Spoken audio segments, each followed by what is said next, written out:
മത്തൻ കൃഷി ചെയ്യുമ്പോൾ ശ്രദ്ധിക്കേണ്ട കുറച്ച് കാര്യങ്ങൾ ആണ് ഇന്നത്തെ ഈ വീഡിയോയിലൂടെ ഞാൻ നിങ്ങളോട് ഷെയർ ചെയ്യാൻ പോകുന്നത്. മത്തൻ കൃഷി ചെയ്യാനായിട്ട് ഏറ്റവും ബെസ്റ്റ് സമയം സെപ്റ്റംബർ ഒക്ടോബർ മാസങ്ങളിലാണ്. വേനൽക്കാലത്ത് മത്തൻ നടുമ്പോൾ കൊടി നീളുന്നത് വരെ കുറച്ച് വെള്ളം മാത്രം ഒഴിച്ചു കൊടുക്കുക. കൊടി നീണ്ടു കഴിഞ്ഞാൽ ധാരാളം ജൈവവളം ചേർത്ത് നനച്ചു കൊടുക്കാവുന്നതാണ്. ഇങ്ങനെ ചെയ്യുന്നത് വഴി നിറയെ പെൺപൂക്കൾ ഉണ്ടാകുകയും ധാരാളം കായ്കൾ കിട്ടുകയും നമുക്ക് ചെയ്യും. മത്തൻ നടാനായിട്ട് വിത്താണ് ഉപയോഗിക്കുന്നത് എന്ന് നമുക്ക് എല്ലാവർക്കും അറിയാം. നല്ലവണ്ണം മൂത്ത കായാണ് വിത്തിനായിട്ട് എടുക്കേണ്ടത്. അതേസമയം കറുക്കായിട്ടാണെങ്കിൽ ഇളങ്ക നമുക്ക് പൊട്ടിച്ചെടുക്കാവുന്നതാണ്. മത്തൻ്റെ പൂക്കൾ ആൺപെൺ വ്യത്യാസത്തിലുള്ളതാണ്. അതുകൊണ്ട് തന്നെ ചില പൂക്കളെ കായ്ക്കാറുള്ളൂ.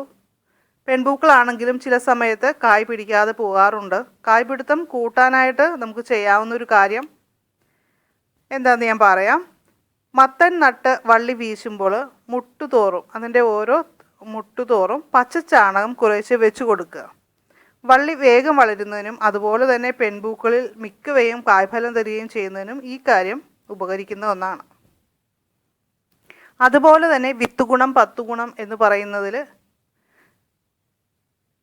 വിത്ത് എത്രത്തോളം നല്ലതാണ് അത്രത്തോളം നമുക്ക് കായ്ഫലവും കൂടുതൽ കിട്ടും എന്ന കാര്യം നമ്മൾ ഓർക്കേണ്ട ഒരു പ്രധാന കാര്യമാണ്. അതുകൊണ്ട് നല്ല വിത്തുകൾ തിരഞ്ഞെടുക്കാനായിട്ട് ശ്രദ്ധിക്കുക.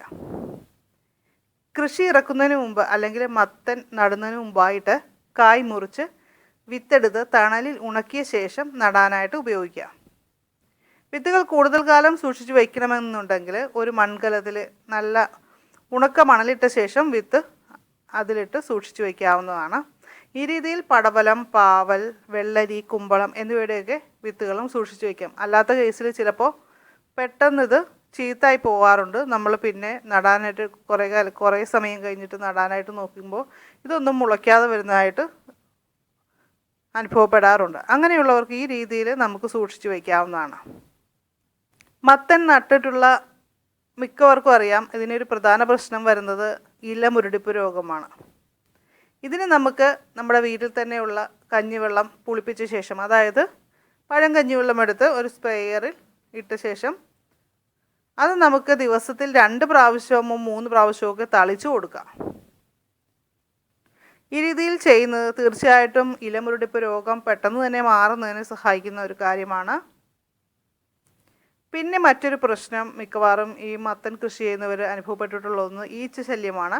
ഇത് നിയന്ത്രിക്കാനായിട്ട് നമുക്ക് ചിരട്ടക്കെണി ഉപയോഗിക്കാവുന്നതാണ്. ചിരട്ടയിലെ പഴവും ശർക്കരയും കൂടി മിക്സ് ചെയ്ത് അതൊരു കുഴമ്പരുവത്തിലാക്കിയ ശേഷം നമുക്ക് ഉറി കെട്ടി തൂക്കാം.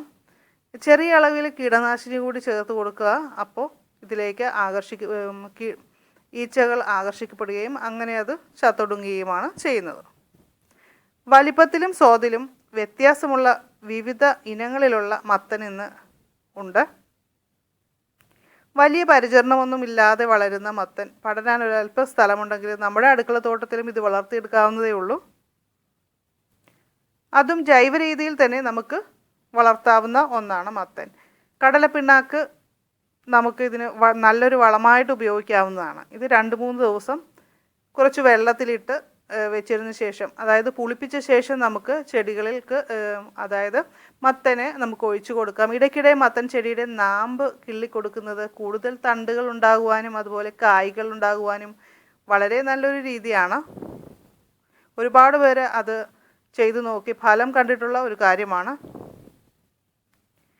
ഇതിനിടയ്ക്ക് ഒരു കാര്യം പറഞ്ഞോട്ടെ, മത്തൻ്റെ ഇലകളും പൂക്കളും തണ്ടും എല്ലാം തന്നെ പോഷകഗുണങ്ങൾ ഏറെയുള്ളതാണ്. ഇതുപയോഗിച്ച് നമുക്ക് സ്വാദിഷ്ടമായ തോരനൊക്കെ ഉണ്ടാക്കാവുന്നതേ ഉള്ളൂ.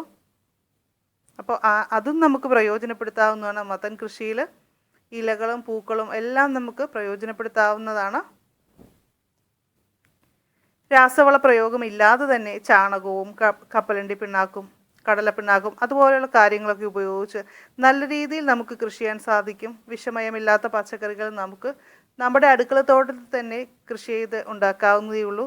വേനൽ ചൂടിൽ നിന്ന് മത്തൻ വള്ളികളെ രക്ഷിക്കാനായിട്ട് ഒരു കാര്യം എന്താണെന്ന് വെച്ചാൽ കരിയില കൊണ്ട് നമുക്ക് പുതയിട്ടാൽ മതി. പിന്നീട് അത് വളമായും ചെടിക്ക് അത് ലഭിക്കും. കൂടുതൽ കാലം കായ്കൾ ഉണ്ടാകുവാനും ചെടി കൂടുതൽ കാലം നിൽക്കുവാനും ഒക്കെ ആയിട്ട് നമുക്ക് ഈ ജൈവ രീതിയിലുള്ള കൃഷി പ്രയോഗത്തിലൂടെ തീർച്ചയായും സാധിക്കും. കൃഷി സംബന്ധമായ നിങ്ങളുടെ അറിവുകൾ, സംശയങ്ങൾ തീർച്ചയായിട്ടും ഈ വീഡിയോയിൽ കമൻറ്റ് ചെയ്യുക. കൂടുതൽ വീഡിയോകൾ ലഭിക്കുവാനായിട്ട് നമ്മുടെ ചാനൽ ഇന്ന് തന്നെ സബ്സ്ക്രൈബ് ചെയ്യുക. ഇന്നത്തെ ഈ വീഡിയോ ഉപകാരപ്രദമായി തോന്നിയാൽ ലൈക്ക് ചെയ്യാൻ മറക്കല്ലേ. പുതിയൊരു വീഡിയോയുമായി വീണ്ടും കാണും വരെ എല്ലാവർക്കും നന്ദി, നമസ്കാരം.